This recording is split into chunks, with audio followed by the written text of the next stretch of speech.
Hola comunidad de 100% fiscal, hoy hablaremos de efectos fiscales de la sucesión testamentaria, recomendaciones para herederos y empresarios. Nuestro ponente es el maestro en Derecho Fiscal, licenciado José Raúl Dávila Rivera. Bienvenidos. Entonces tenemos 4 etapas y aquí vamos entrando en materia. Tenemos 4 etapas en un procedimiento intestamentario o testamentario. A final de cuentas siguen las mismas etapas, ¿sí? Y siguen las mismas etapas por muchas razones y las voy a explicar. En primer lugar, la persona fallece con testamento o sin testamento y de acuerdo al código de cada estado podemos iniciar la denuncia de la sucesión. En algunos códigos nos dicen 6 días, en otros 10 días, pero al final de cuentas no hay ningún límite que nos obligue porque tenemos 10 años para iniciar el procedimiento testamentario o intestamentario. Entonces, y les digo por qué, porque a lo mejor una persona no tiene conocimiento de la situación y se entera hasta dentro de 9 años con 364 días de que falleció el familiar o el padre o el hijo o la persona que les generaba los bienes. Platicaremos ya desglosadamente qué etapas de la denuncia de sucesión. Vamos a suponer que ya el proceso se llevó a cabo, entonces entramos en una etapa de inventarios. Y en esta etapa de inventarios jugamos un papel importante nosotros. Lo digo porque muchas veces, si bien un perito en la materia va a evaluar los bienes, él no los va a buscar, ni va a tener un conocimiento de esos bienes. Nosotros a veces tenemos más conocimiento que incluso que el notario o que el perito. ¿Por qué?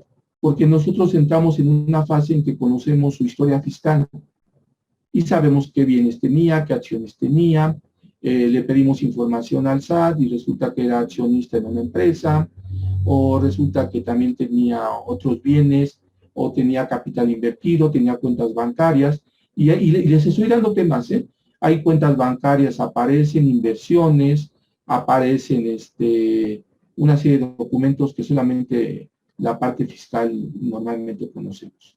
Porque cuando presentamos la declaración, normalmente sabemos qué nos dice nuestro cliente, o cuando fallece nos da la declaración del ejercicio y ahí encontramos, oiga, pues aquí dice que su papá tenía tantos intereses por cuentas bancarias o por inversiones. No, pues nosotros no sabemos de eso, pues a buscarlas, ¿no?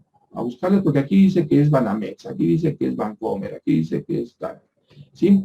Después viene una etapa en la que ya se tiene toda la información y entonces viene una etapa en la cual en esa denuncia de la sucesión, en la primera etapa, el juez de la causa va a proceder, si es testamentario o intestamentario.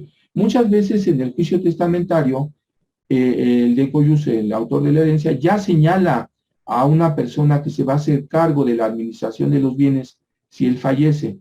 Esa persona la llamamos albacea. Es la que va a responder por todo el procedimiento, va a ser representante ante los procesos, y si no hay albacea, el juez de lo civil va a pedirle a los sucesores que no hay testamento que nombren entre ellos un albacea. Y esa albacea es la que va a representar a todos en el proceso. Pues esa albacea es el que va a hacer esa parte de inventarios. Entonces es cuando ya el albacea normalmente coordina con nosotros o con mis compañeros abogados, estoy siendo muy claro, y entonces resulta que pues todo va muy bien, ¿no? El albacea está haciendo su trabajo, pero uno de los sucesores, uno de los herederos, dice, yo no estoy de acuerdo con lo que está haciendo fulanito porque seguramente no está metido a todos los bienes. Y entonces, a ver, ahora pues vamos a ayudarle a investigar, a aclarar sus dudas, por qué piensa que no están los bienes, o situaciones de esa naturaleza. Ya vamos a suponer la etapa de inventario, ya está bien armada, la desglosaremos con más tiempo, y entonces viene esa etapa de administración de los bienes. Y aquí el albacea juega un papel importantísimo como los herederos. El albacea se encuentra con que hay bienes a arrendar, no hay bienes que arrendar, solamente hay un bien, pero hay acciones, no hay bienes, y nos han pasado cosas en que el de Coyus dijo, entreguen la casa a fulanita que está en tal lugar a fulanito. Y resulta que a la hora que se investiga, pues esa casa nunca ha sido de él, ¿no? O nunca fue de él. Entonces, hay situaciones que, bueno, la experiencia nos ha dado muchas cosas. Ya se parte de la parte de administración, que arrendan, que no arrendan los bienes, y entonces entramos aquí en un proceso bien complicado que se llama pensiones alimenticias.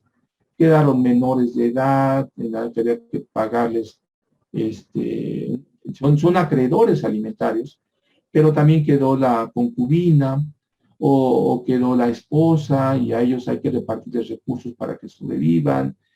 Y hay bienes, hay bienes. La parte de la administración, en esa parte también participamos muy fuertemente nosotros, orientándolos en la parte de cómo administrar. ¿Y por qué me van a decir ustedes, por qué tanto insistes en esto, Raúl? Porque resulta que si el albacea que nombró o propuso el de Coyus no acepta la actividad que le dejó como albacea o los demás lo destituyen, puede darse el caso, y fíjense cómo subrayo, puede darse el caso de que pierda el derecho de la herencia, porque esto está en la ley, porque no administró bien, porque no tuvo capacidad de respuesta. Este es en el juicio testamentario.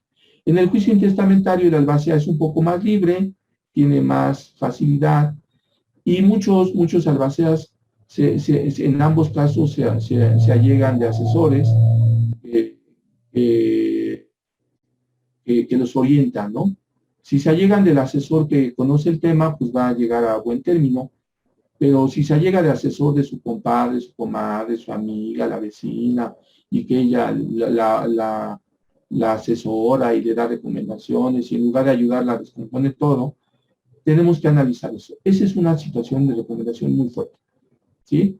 Porque no es fácil aplicar la ley si desconocemos el procedimiento. Vamos a suponer que ya llegamos a la cuarta etapa, ya libramos todos estos procesos, ya libramos todas estas situaciones y entonces se reparten los bienes. Si son mayores de edad pueden pedir un procedimiento especial y ya repartirse los bienes o esperar a que el juez los asigne.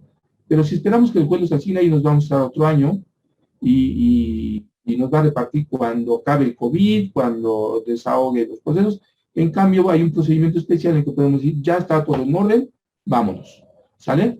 Bueno, vamos a ir platicando. Ya les comentaba, entonces voy a ir regresando y aplicando el procedimiento. ¿Qué hace la denuncia de la sucesión? Pues el que tiene conocimiento de que hay un testamento o no hay testamento, va ante el juez, ya les digo, ya sea civil o familiar, depende del lugar en el que nos encontremos, y va a presentar un escrito muy sencillo, que con mucho gusto el que quiera les compartimos. El que tengamos un documento machote no significa que llenarlo así de fácil signifique que esté bien hecho. Por eso ahí es donde entra la técnica, ¿no? La técnica jurídica para hacerlo correctamente. Bueno, denunciamos que la persona falleció y denunciamos que tuvo esposa, hijos biológicos o adoptados. Y aquí ya después veremos la norma de los hijos adoptados, porque los hijos adoptados tienen el mismo derecho que los hijos biológicos. Hay una reforma de 1974 en nuestros códigos civiles que le da el mismo nivel, ¿sí? También se tienen que nombrar ahí los nombres de los padres de la persona que falleció. También si fallecieron los padres, indicar quiénes son los hermanos. Y también se debe indicar quién creen ustedes que puede tener derecho a heredar, ¿sí? En ambos casos, sea el juicio testamentario o intestamentario, en muchos casos se presenta una copia y el juez va a pedir que le manden una copia del archivo general para confirmar que ese testamento corresponde a la realidad, que no ha sido modificado, que no ha tenido modificaciones con diferencia al que se encuentra en el archivo. por eso de todo modo se va a hacer. O sea, porque muchos reclaman, es que ¿por qué lo está haciendo? Pues porque lo tiene que confirmar, ¿sí? Y entonces el Tribunal Superior o el Archivo General verifican si existe o no tal testamento. Nos ha pasado casos en los cuales se inicia el proceso de sucesión intestamentaria porque los hijos parten o los familiares parten del hecho de que no hay un testamento. Inician el procedimiento de esa forma y resulta que en el Archivo General aparece un testamento que desconocían todos. Ahí platicaremos al rato de testamentos abiertos, testamentos cerrados, ¿no? Que también son dos conceptos diferentes. Y al final les voy a platicar algunos minutos de una figura que ustedes seguramente no han escuchado, pero a partir de agosto de 2021 ya tenemos archivos, testamentos electrónicos. Ya podemos hacer un testamento electrónico derivado de esta situación de COVID. Y esos tienen ciertas características y les voy a platicar de esa nueva figura que tenemos en esta materia, sobre todo en la materia fiscal que nos impacta a nosotros. Ya pasó todo esto, si hubo testamento, no hubo testamento, y entonces se van a citar a los herederos, el juez va a citar a los herederos y los va a citar con un fin, los va a citar para confirmar que existen esas personas, que esas personas están en pleno uso de sus facultades, que tienen un domicilio, que se encuentran, que van a demostrar su personalidad, que van a demostrar que tienen bienes o que viven en tal ciudad, y va a ser una serie de situaciones que es muy importante tomar en cuenta, ¿no? Entonces vamos a ir viendo esa etapa y vamos a ir viendo cómo esas etapas se van a ir presentando. Y en esa misma junta, como les comento, si ya la albacea o el decoyo ya había designado a fulanito para que se albacea, pues seguramente va a tener que aceptar, so pena de que seguramente pierda los derechos del sucesor. Y si no, pues ahí el juez va a nombrar a nuestro albacea para que siga la situación. Ahora vienen las etapas, ¿no?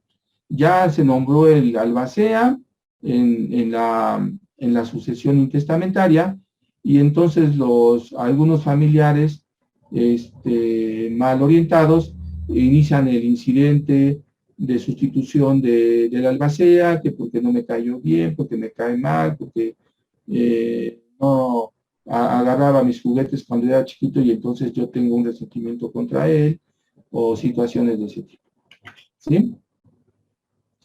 Entonces, segunda etapa, entonces ya platicamos hace rato de los inventarios, y aquí entramos en un proceso bien interesante, les comentaba. Van a aparecer bienes que no conocíamos, sí, van a aparecer bienes que desconocíamos, van a aparecer bienes que no estaban en nuestro radar, y los vamos a tener que ir denunciando. Aquí hay algo muy interesante que les quiero comentar.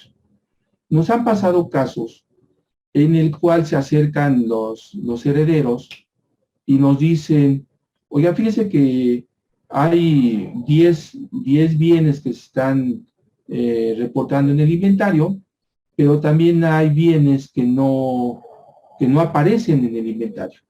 Mi papá hablaba de una casa en tal lugar, de una casa que le dejó su tío, y resulta que empezamos la investigación y efectivamente resulta que el de Coyus también ya era heredero en otra sucesión testamentaria y no había sido invitado, no había sido notificado. O bien nos pasa lo contrario, que nos dicen, oye, pues nosotros descubrimos que mi hermano y mi hermana no reportaron tal bien, y entonces esos bienes, ellos piensan que como no los van a reportar en el inventario, ellos se van a quedar con ellos y ya no van a formar parte de la herencia. Eso es totalmente falso. Y entonces, pues hay que hacer una serie de procedimientos para regularizar todo el procedimiento. Lo único que les digo que cuando pasan esas situaciones, la sucesión testamentaria pierde sus tiempos, se suspende. en lo que se hacen las investigaciones, en que la regularizamos, en lo que resolvemos los incidentes. Entonces, esa situación es muy complicada. Entonces, ahí tienen que tener mucho cuidado, tienen que estar muy ávidos a ver qué está pasando y estar muy atentos a que nunca, y se los digo, nunca va a faltar en algunos casos, diría mi socia Elizabeth, en algunos casos, que alguien quiera sobrepasarse o pasarse de listo con los demás y piense que la ley no lo va a alcanzar. Y entonces ahí, esa es otra parte de nuestro trabajo, pues ni modo. Cuando encontramos circunstancias, pues tenemos que ser muy duros, tenemos que aplicar los procedimientos penales y actuar contra esa falsa, porque hay una declaración en falso a una autoridad, porque él sabía él declaró que no lo sabía y de pronto aparece que sí lo sabía. Entonces hay que tener mucho cuidado en esas situaciones porque nos pasa. Aquí hay que tener un alto nivel de conocimiento de la norma para asesorar al albacea. Porque el albacea, cuando está levantando el inventario, él se va a ser responsable de toda esa masa. Él va a asumir la responsabilidad administrativa de ella, que la va a tomar ya desde ese momento. Aunque ya en una fase de administración, de distribución, desde este momento él es responsable de esos bienes. Y resulta que, les voy a comentar a lo mejor una cosa que no es muy graciosa, pero resulta que tenemos casos en el cual tenemos el cuerpo en el mismo domicilio, tenemos el cuerpo velándose en otras instancias, y resulta que ya los familiares, los hijos, las hermanas, los tíos, los parientes, ya están llevándose las joyas, los pagarés. El papá tenía ahí unos pagarés firmados, la mamá tenía joyas, tenía bienes, y ellos graciosamente dicen: es un recuerdo de mi papá, es un recuerdo de mi mamá. No, ¿cuál recuerdo? Forman parte de la masa hereditaria, y se ha tenido que proceder en esos casos, porque el recuerdo que tenían de su papá, decían, es un recuerdo. Pues sí, pues llevaban la camioneta, se llevaban la maquinaria, se llevaron la maquinaria y el equipo, y luego creen que es muy gracioso que se lleven las actas de asamblea de la empresa, o creen que es muy gracioso que se llevan los títulos de propiedad y dicen: si los ocultamos ya no vamos a tenerlos, y dicen, pues sean unos recuerdos, ¿no? Unos recuerditos. Y resulta pues que ustedes saben que los abogados podemos solicitar copias a otras instancias o pedir testimonios de esos bienes, y si lo hacemos en primera instancia como un simple documento, si un simple proceso de regularización, pues no va a pasar nada. Pero hay compañeros abogados y también clientes muy ávidos y que nos dicen: pues ni modo, licenciado, váyase hasta las últimas consecuencias.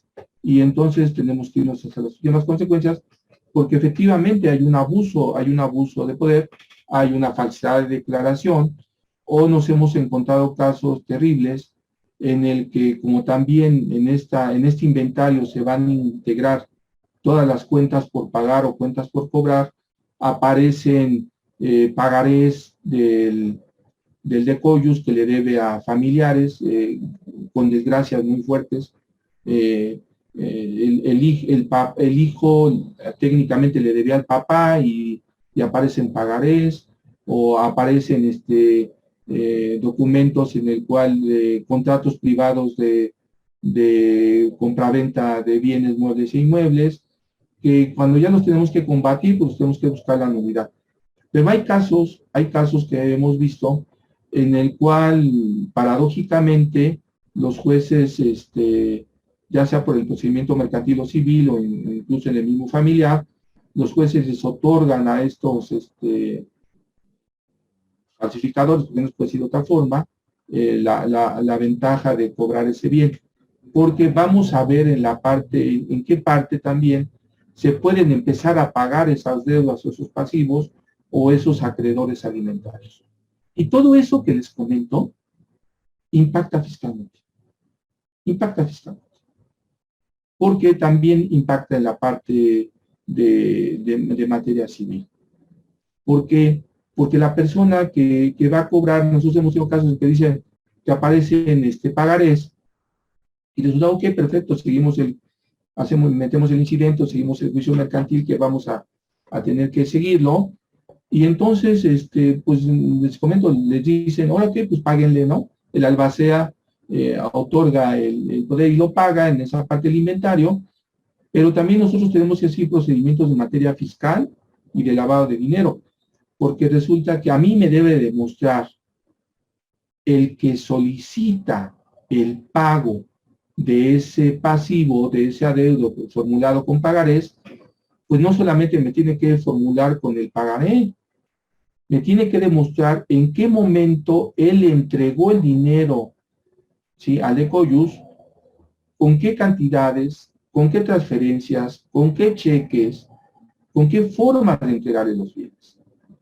Porque cuando nos salen con la gracia de que fue a través de efectivo, es que se los di en efectivo. ¿Y cuánto le dio a usted? 2 millones de pesos en efectivo. Ok, perfecto. Checamos el modo honesto de vivir de esta persona y resulta que él ganaba 8,000 pesos, 10,000 pesos en una empresa, o sí tenía un negocio, pero los ingresos del año no llegaban a 100,000 pesos, a 200,000 pesos, y entonces como nosotros empezamos a indagar, pues le damos vista al SAT. Le damos vista al SAT y que me venga y le pregunte el SAT de dónde sacó 2 millones de pesos y cómo se los entregó. Y entonces ya entrábamos en otro proceso, porque tenemos que entrar en ese proceso y que la autoridad fiscal le haga una presuntiva de ingresos, y una presuntiva de ingresos se coloca en el 108 y en el 109 del Código Fiscal de la Federación y es un delito fiscal. Así con que evadiendo al fisco a cambio de querer abusar del Decoyus o de sus hijos. Y resulta que hay muchos abogados que hacen este tipo de triquiñuelas, muchos familiares que se organizan para este tipo de situaciones, nada más que cuando se encuentran a un equipo de abogados que sí va a defender, pues nos encontramos con problemas muy serios. Entonces, todo ese problema de los inventarios va a entrar también con nuestro compañero evaluador, con nuestro compañero que va a hacer los cálculos del costo. ¿Qué costo le vamos a dar al bien inmueble? Pues el costo de mercado, valor de mercado o valor de predial. Es una serie de toma de decisiones que hay que ir señalando. O después nos salen que si son fábricas, resulta que no aparece la maquinaria X porque dicen, pues es que la vendió. A ver, y vamos a contabilidad y en contabilidad está la maquinaria, ¿no? Pero físicamente no está. Pues tenemos que proseguir penalmente y esto a lo mejor estoy siendo muy agresivo, pero esa es la realidad y tenemos que trabajar de esa forma. En la tercera parte, ya tenemos a las personas que ya tenemos el inventario, ya pasamos todo el proceso de inventarios, no tenemos documentos que nos permitan avalar,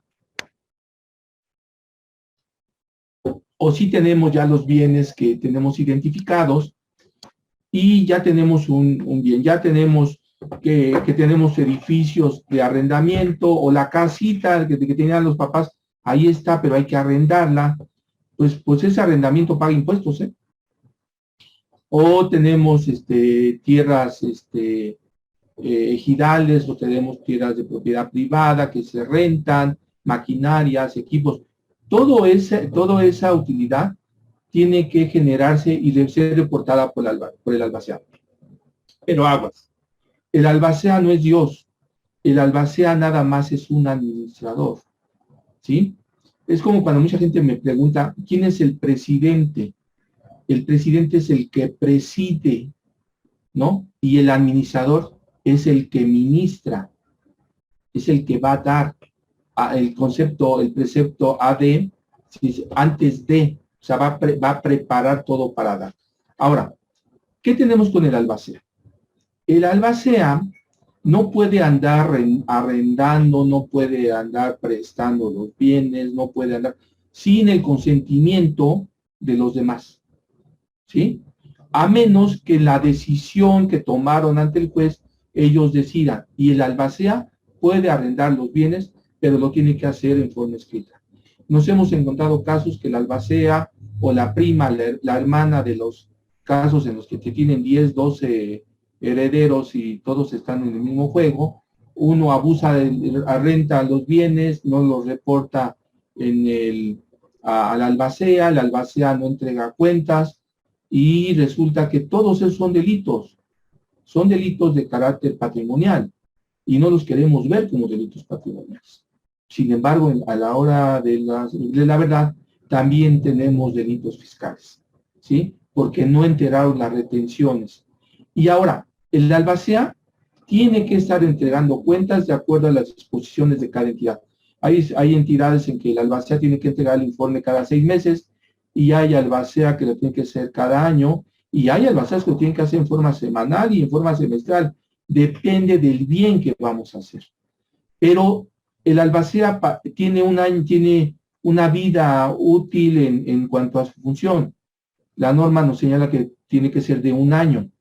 Pero para que él pueda volver a ser nombrado albacea, está haciendo un excelente trabajo, tiene que cumplir el requisito de entregar cuentas. Si no entrega cuentas, es nula su actuación. Y nos encontramos que si la situación es muy tranquila, pues no pasa nada. Los familiares están de acuerdo. Pero si el albacea está en terreno fangoso con todos los familiares, pues seguramente lo van a cuestionar, ¿sí? Y él no puede andar ni arrendando los bienes, ni meterlos en un negocio, porque los prestó para un negocio y obtener un beneficio, o no puede estarlos utilizando para fines que no sean propios de la propia sucesión. Ni puede estar firmando contratos a diestra y siniestra sin el conocimiento de los demás, porque esos bienes son todavía del conjunto que tiene derecho a suceder o a esos bienes. Y entonces ahí nos encontramos. Y yo les estoy comentando de cuestiones muy delicadas, porque estamos pensando en un arrendamiento de un departamento de 5,000 pesos, 10,000 pesos, pero también tenemos naves industriales que la renta por 800,000, 900,000 pesos mensuales, o tenemos maquinarias, o una serie de situaciones. Entonces, toda esa situación se va a complicar, ¿sí? Bueno, tenemos también el caso de ya pasamos toda la tormenta de la partición, ya pasamos toda la tormenta de la administración, nuestro albacea fue muy inteligente, los familiares se portaron muy ordenados, iba a decir una palabra más fuerte, muy civilizados, y llegaron a este etapa, ¿sí? Y entonces ya tenemos un proyecto de distribución de bienes de la persona que dejó estos bienes. Y aquí hay etapas en que vamos y regresamos, porque desde la reunión con el juez, cuando se hace el avalúo, a lo mejor si hubo testamento, entonces ahí ya sabemos cómo se van a distribuir los bienes. Pero si no hubo testamento y no hubo legado, es decir, no hubo especificación de a quién entregarle cada bien, sino que se tiene que distribuir en forma ordenada y distribuir ante todos, y se hace ya la propuesta de repartición. Entonces, yo les comentaba, ya estamos en esta etapa, ya avanzamos hasta esta etapa, ya tenemos todo en orden. Yo les comentaba, un juicio de sucesión nos lleva entre 1 año y 2 en una forma normal, y otros les digo, ahí tienen 10 años y esto no termina, ¿sí? Ahora, el albacea, les quiero decir que el albacea tiene derecho a cobrar o a percibir un ingreso por su actividad. Y eso lo tienen que decidir también los herederos en el acuerdo, ¿sí?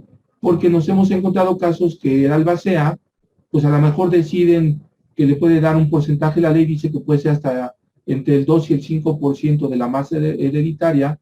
Si tenemos, no sé, si la masa hereditaria equivale a 1,000,000 de pesos, pues va a tener derecho a 20,000 o 50,000 pesos por administrar. Pero nosotros tenemos casos en los cuales el albacea, pues él solito se asigna sus sueldos, ¿no? Y eso está prohibido. Eso también es causa de nulidad, ¿sí? de sus acciones. Vamos a suponer que ya nos pusieron de acuerdo, todos van a entregar los bienes, ya estuvieron de acuerdo todos en cómo es la distribución, y les comento, si son mayores de 18 años de edad y son todos mayores, en todos los estados se llama el procedimiento diferente, en algunos casos, entonces promueven este procedimiento y ya se pueden repartir los bienes. Y si no, pues se tiene que esperar hasta que el juez dicte sentencia. Entonces, ya que ya nos pusimos de acuerdo, aquí está, nos repartimos y adiós. Esto también les quiero decir que hay casos en que los bienes se pueden ir entregando previo acuerdo entre los herederos, si están bien ordenados, para que él ya reciba su bien, porque la norma también señala que el heredero es propietario del bien, a menos que suceda otra situación, como les vuelvo a decir, como diría Elizabeth, a menos que pase otra cosa, ya desde el momento en que el de Coyus falleció.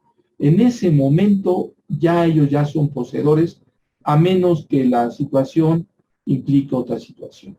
La situación implique que no tenga derecho a ser sucesor, por muchas razones que les voy a platicar. Y entonces les voy a platicar ya cuestiones muy, muy prácticas que tienen que ver con esta situación y que la vamos a ir encontrando en el camino. Muchas gracias por su tiempo y atención. Cualquier duda o aclaración, escríbenos en nuestras redes sociales. Capacitando para el futuro.